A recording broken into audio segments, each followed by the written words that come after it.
So you're going to create your own Weebly. On Weebly, you'll click the link weebly.com and you'll click sign up. And when you sign up, you'll type in your name, your school email address, and your password, and you'll say create your site. It will then pop up with, do you want to sell online? And you say, not now. Then it will come up where you can select a theme. You can pick any of the themes that you would like, but we are going to create a blog. So if you want to look at the blog post, and say you just click the first one, and it's going to show you the theme preview, and we're going to edit it. So we're going to edit this and create our own site so that you can use your blog every day. Whenever you post for the blog, you'll build the page together, and it will show you. It'll say build. You'll add things to it. You can add, oh, you have to add a domain name. Sorry.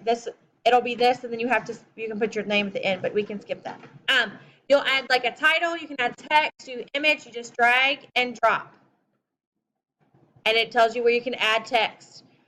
Then by the time you're finished, you'll hit publish, and it'll create your own blog.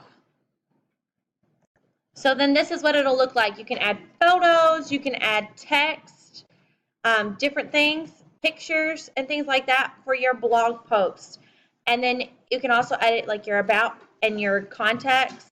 Contact is how to get a hold of you, things like that. This will be something that's pretty cool for you to use in the future in your classroom. Like when you get to middle school and high school, it'd be good for a portfolio, like a business portfolio, and people see it in the real world. So this is just a simple way of how we're going to keep our blog, and we're going to post our blog onto the blog every day.